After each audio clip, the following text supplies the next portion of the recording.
Welcome to the Platinum Agent Podcast, where gold is just the beginning.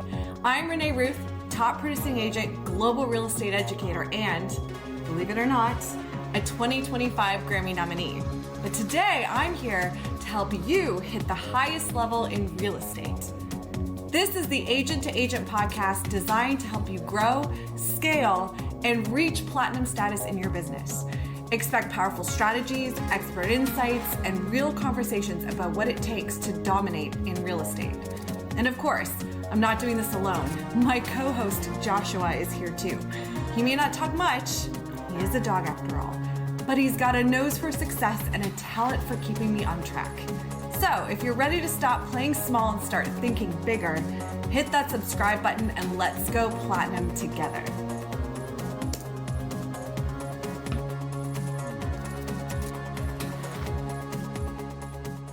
Welcome to Platinum Agent Podcast. My name is Renee Ruth, and I'm so excited today to be hosting one of the top producing agents in Orlando. He's in the top 5%, Orlando, Florida. It is Tyler Gibson. He's a real estate team leader, investor, and entrepreneur, and he's going to share some really great insights about all those things as it pertains to us as agents. And I'm super excited because I'm thinking about dipping my toes into the investor world. Haven't done it yet, so I feel like you might have some words of wisdom for me, but he specializes in team building, investing, and then creating an automation that fuels consistent growth. I feel like automation, consistent growth are buzzwords for agents. So really glad to have you in here. Thank you so much for joining, Tyler. Yeah, thanks so much for being here. Really excited. And it makes me so happy to hear that you're thinking about investing in real estate. We got to talk more about that for sure. God, don't say that and not think I'm going to be calling you later to be like, tell me what I'm supposed to do, because I will. So I always ask when I first meet agents, everybody typically wants to know, like, how did you get into this? Because it's never the same story for anybody. And it's always interesting how they got into it. And it usually plays a big part in what they do in real estate once they're in. Yeah, 100%. I got, like most people, my first experience with real estate was we bought a house. My wife and I bought a house right before we got married. And then I realized that my father had actually been investing in real estate. So I had noticed this pattern of behavior as a child. We'd buy a place, he'd try to keep it as a rental property, we'd move, we'd buy a place, he'd try to keep it as a rental property, we'd move. And we didn't always get to keep him, but he obviously tried. And over the years, I heard stories of him making money doing this. And so I thought, well, that seems like a really good idea. I came home after my wife and I had finally secured full-time salary positions and we were living below our means and we had started saving money. And that's all thanks to my wife, by the way. She's very frugal and had really good money habits that helped me develop better money habits. And I came home and said, we should buy a rental property. This was after we had purchased our home. And to my astonishment, she just said, okay. And my wife is the type, she's very visual. She wants to see charts, graphs, like that kind of thing. And I wasn't prepared for that, but I was surprised that she didn't ask for anything. Yeah, okay. And so we called our agent, and after a while, I think we went and saw 4 properties and then made an offer on something. And that was probably over a several month period, but got that first rental property, and that first rent check came in the mail. It was $1,000, and I ran inside. I was so excited. This is the best money I've ever made. I made $1,000 and I didn't do anything. And my wife burst my bubble. No, the mortgage is 600. I'm like, yeah, okay, whatever. But we got $1,000. We didn't do anything. And that was it. I was hooked on real estate as an investment and wealth creation tool. And then later on down the road, found out I was going to be a father. I had a job. I traveled a lot for work at the time. So I got a new job. The new job, I wasn't as busy. And I had been thinking about getting a real estate license and achieving financial freedom so that I could be at home with my daughter, never miss a moment, all that kind of thing. And so I got a license to try to help build my portfolio. And then COVID happened. I sold my first house. I thought that was a lot of fun and was like, I got to figure out how to do more of that. So we did real estate part-time for 2 years during COVID and then transitioned into full-time, launching the team actually while I still had a full-time job.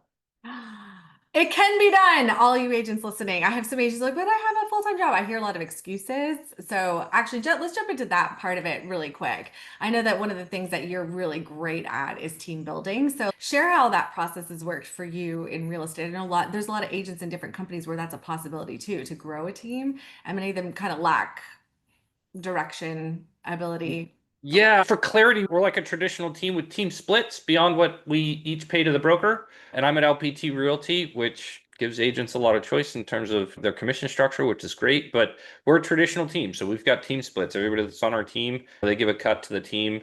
And I started the team initially because I had a full-time job and I was finding a lot of success. And I just needed somebody that would go and open doors for me. I had an investor client that I was working with at the time, and that's been my niche, working with investors. But I had an investor client at the time that was really active and purchasing a lot of properties, like quick cash, almost asking price offers, doing some updating, and then they were selling them at a massive profit because it was COVID. And they knew something that I did not know, but I got a really good lesson in supply and demand and what you can do when you're in the right position.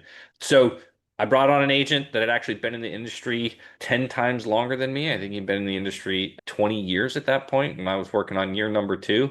But he helped me close a lot of surplus business through the paid leads and automations that I had built, as well as just going to open those doors. And that gave me kind of the confidence to go, yeah, I can really do this. I was on pace to do over 20 deals that year and quit the job and jumped into real estate full time. But it was 2 years of 80 hours of work a week, 2 years of two full-time jobs, one that, was W-2 and the other one was building this business. So it can be done, but again, really lucky time. My job had converted to work from home. And for the first few months of COVID, there wasn't a whole lot of work for me to actually do. So I was able to really focus, but it takes a full-time effort on both sides in order to be able to do something like that. Diamonds are made under pressure, man. Like it's 80 hours a work week. Yeah. And again, it's really, I tell everybody because I coach. So I always say, like, when you have to have a vision and you have to time it out. Like, what are you looking to achieve? What does it look like I usually do a year. You said it took two, and I tell them you stay in it until you achieve it. So you said something that was interesting when you mentioned that you met that investor and he knew something you didn't know. Is that this house hacking thing that you've discovered? No, so they were actually a hedge fund flipper here in the Okay. United States. They're massive. I'm not going to show you their name here, but because I don't have that relationship anymore. But they could see what was happening in the market at a time when I couldn't. I knew a lot about real estate, but not nearly as much as I know now, and not nearly as much as they did. And I remember thinking that because one time I mean, they would basically I would send them stuff that looked like it needed cosmetic updates, and they would say, make this offer. And so I would write that offer. It was a great relationship. It was very transactional, but they did a lot of business. They did 12 deals in 4 months, quite a bit of business. But I remember the moment where I was like, they know something that I don't. And it was when they relisted this house. They had paid, I think, 450 for it, and they relisted it at 580. And they had done maybe $30,000 worth of cosmetic stuff on the inside of the house. And there wasn't a single comp in the neighborhood that would support that price. And I thought they are absolutely nuts. There's no way they're going to get this price. And they had three offers in the first 2 days. And I was like, what is going? And then I realized that we were in that crazy seller market where people would pay anything, pay over asking, pay the appraisal gap. And on that particular deal, the appraisal came in short. And they came back to us and were like, hey, the appraisal came in. I think it was a $10,000 difference, which again shocked me, but still $10,000. And I went back to the seller and I was like, hey, it came in at this. So do you want me to send over the addendum to reduce the price? And they were like, no, we want them to split it with us. I was like, okay. I was actually a little annoyed as somebody that wanted the deal to close. Like, this could ruin it. But at the same time, I realized that no, they had all the leverage.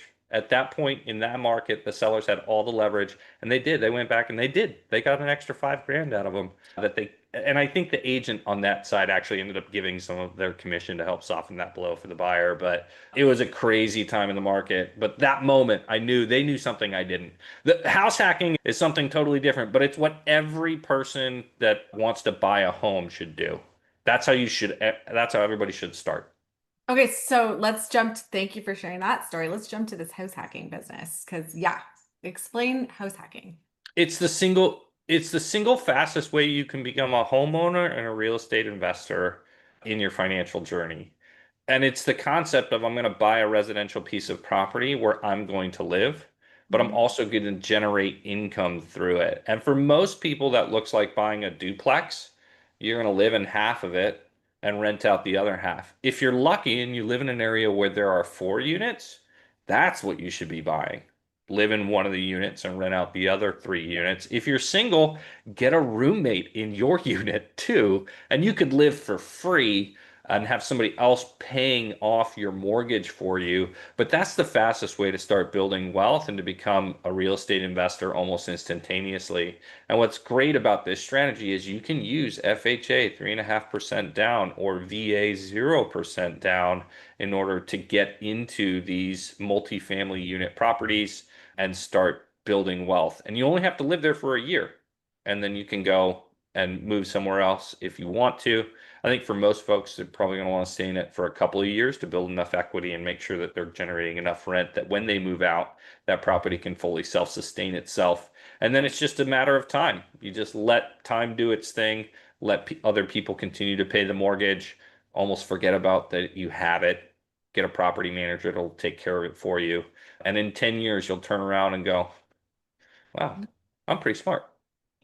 What are the pros or so those are the pros. What would be the cons of house hacking? The kind of house hacking is it's not your own personal space, right? It's probably not going to be your forever home. So you may have to move again. Purchase prices might be slightly higher in the multifamily space. And so you may need to wait a little bit longer to have more of a down payment or have a higher paying job so that you've got the income to support it. But one of the things that's really beneficial is that if the property already has tenants in the other units, you can actually use that income that's being generated to help with your debt to income ratio and your qualification ability to be able to purchase that property. So there's so many reasons why you would want to. The downsides are you don't have your own personal space. So if you're married or married with kids, may not be a good fit for you. But if you want to own real estate, you want to become a real estate investor, have rental properties, it's the fastest and best way to start. Amazing. I think some of the kids, I think this might be on TikTok or YouTube because I'm running into a couple young savvy kids that are like looking to do that, like live it in a year, get another live in like they're looking for that.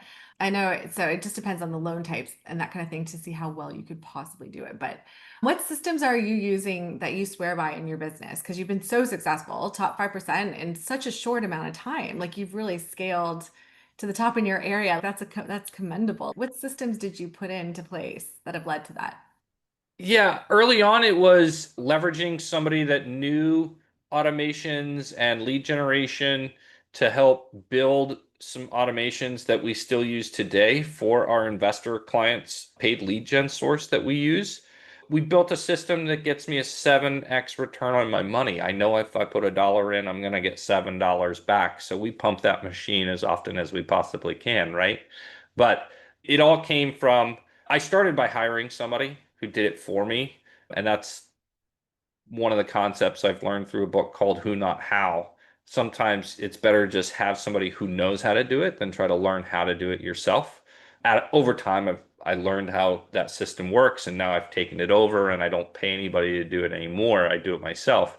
But on the early days, speed and getting there faster, you could pay somebody to help you get there a lot faster. So that's the big one. It's basically as soon as we get a lead, we're emailing and texting them and then texting and texting and texting and texting until we get a response or they book an appointment.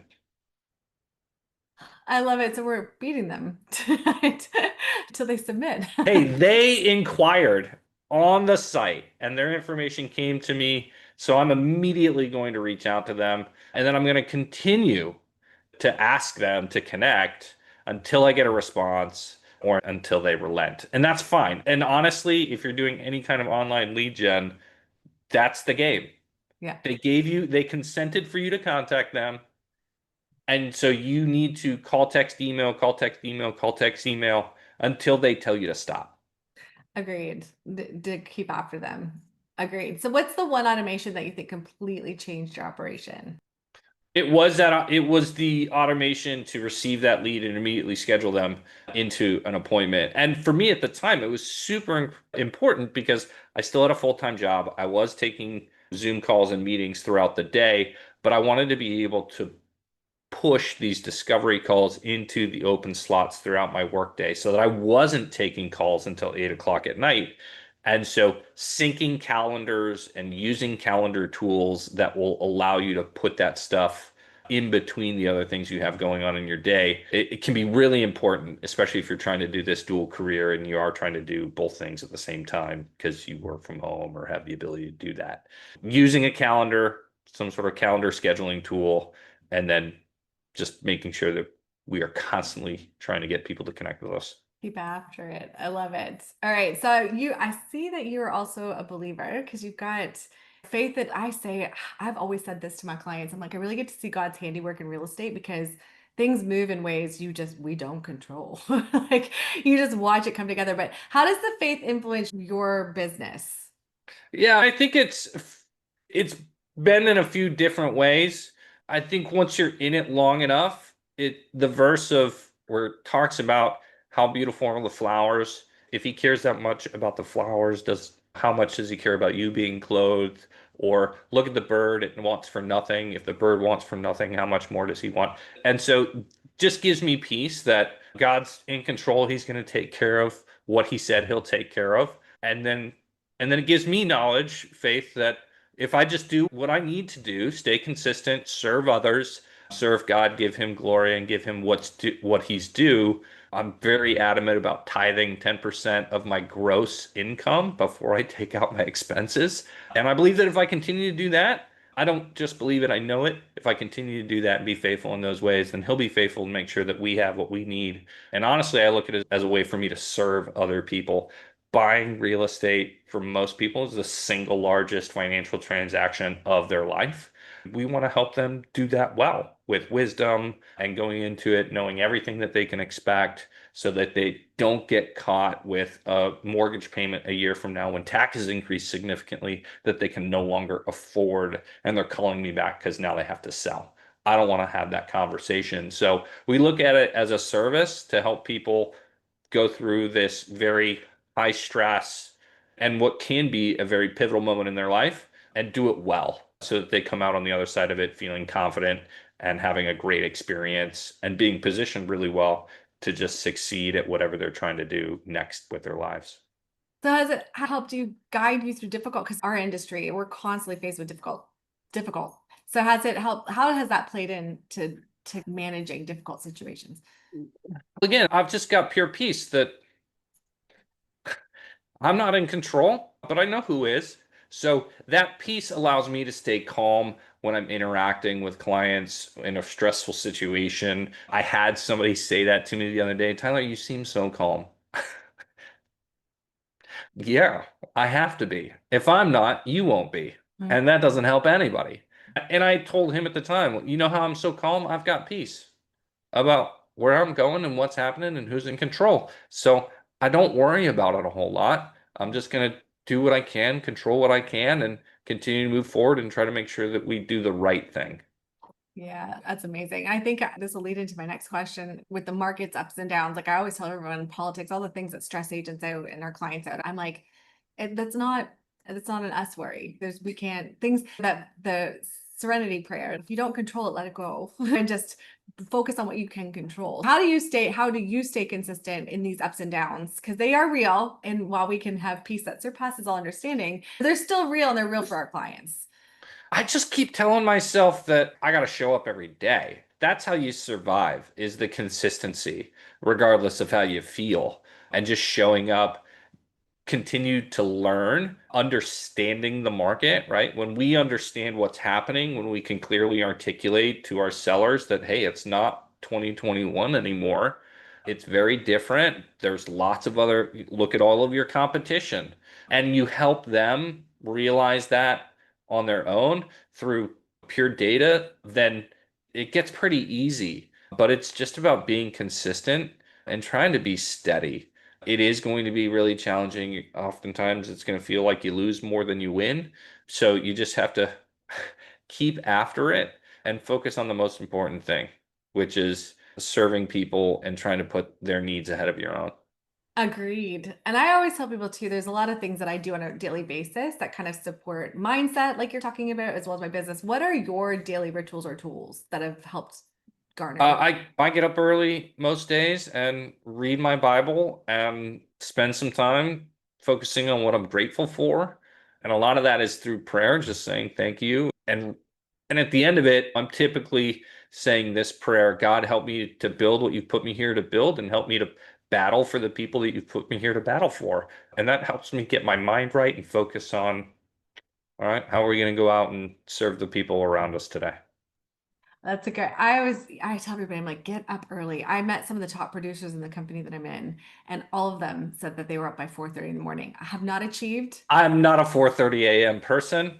I could, when I think about all the things that I'd like to get done before my house starts moving, I keep thinking I really need to be up at 4:30, but I still have not found the willpower to get there yet. 5:30. I'm in a 5:30 club, but man, that when you get into the yeah, I'm with you. I'm with you. I'm with you. So let's shift for a second. Let's talk about investing because I mentioned I want to invest. What advice can you give to agents who are considering investing? First of all, you should understand that you have a license for insider trading. Okay? And it's legal. Now it's a math problem. And if you're an agent that's taking listings, you're meeting with sellers on a regular basis, there's no reason you shouldn't be giving them some sort of a cash offer that's low, that you could either turn that into a profitable rental or you could flip it and make six figures, right? There is a subset of the market that is looking for the easy button, and you should give them that option. Now, we present it as, here's, I can give you this cash and close in 2 weeks. This would be your net amount at the closing table. Or if you want to go through the process of listing, here's what it could look like. But when you meet with a seller, you should almost have a hierarchy. Can I buy it and keep it as a rental and it be profitable? Can I buy it and maybe wholesale it? I don't know if wholesaling is legal, but again, if they want the easy button, maybe a wholesale, right? Can I buy it and flip it for a massive profit? Or can I list it? But listing it should probably be your last option. So now if they, so you said we should be making cash offers. I think most agents will hear that and be like, what cash? So here's what I will tell you. There is more money than you think, and there's always money for a good deal. Always. If you find somebody that'll sell you the house for 50 cents on the dollar, guaranteed I can find you the money. Because I know somebody that'll give you 60 cents on the dollar for it. And so all you might have put up was your earnest money deposit of $1,000 or what have you at that point. There's always hard money loans, and there's so much money. When people tell me but I don't have any money, I'm like, don't worry about money, just go find a deal. Because that's what's truly scarce in real estate investing, good deals. There's always enough money for a good deal. That's amazing. Because I think that's the part of the problem is everyone looks at their bank account and goes, I don't have 250 to just hand to a 400K house. But you're like, you don't need that. Yeah, no, that's very interesting. What do you think? What kind of mistakes do most, this is a great question because everyone should be listening, but what kind of mistakes do most lenders make, or I'm sorry, investors make when they're moving into investing? They get stuck in analysis paralysis. There's no perfect deal. And when you're brand new, doing one is really important because it'll give you the confidence to do another one. You may do it wrong, but that's okay. That's part of our business. Everybody's going to make a mistake when they invest in real estate. Everybody will.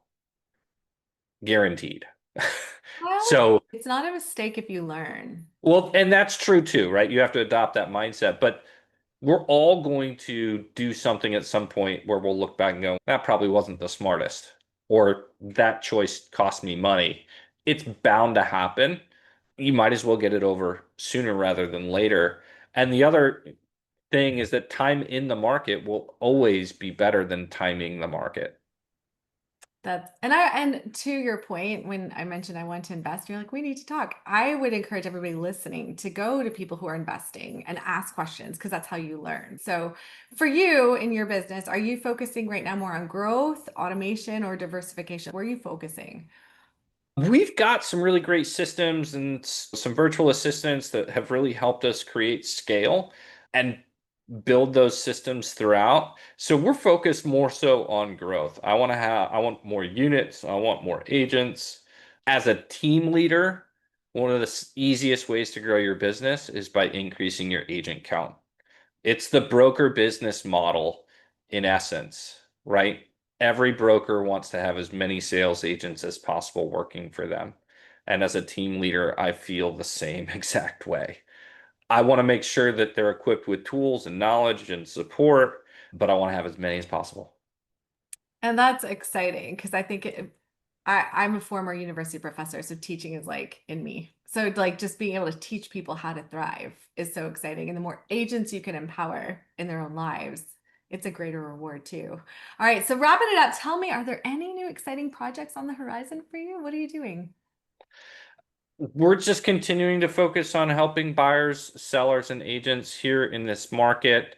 And that's it. We just continue to focus on doing that as often as I can. I come on shows like this to try to share what information I have and to get wider exposure. But outside of that, we have been hyper focused on that, continuing to pick up more properties for our own personal portfolio whenever we can and take over the world one day at a time. One agent and one deal at a time. So anyone listening, if they wanted to come find you to talk about investing or they want to come talk to you about becoming a better agent and teaming up with you, they can find you, I think, on all platforms as Tyler Gibson. Is that right? Yep. Yep. And if you Google Tyler Gibson Realtor, chances are that'll take you to our Google business page, and there's plenty of ways to contact us or connect with us there. You'll pop up. Oh my goodness. Yes. Thank you so much for joining. You have been such a blessing to chat with, and I'm going to pick your brain. I hope everybody listening chooses to come pick your brain too and team up with you. So thanks again for joining and have a great evening. Bye. That's it for this episode of Platinum Agent Podcast. If you're ready to take your business beyond gold and into platinum, let's connect. Reach out to me at this email, Renee@ReneeRuthOfficial.com, and we'll make something happen. Don't forget, hit subscribe because Joshua and I will be back with more insights. Until then, go platinum.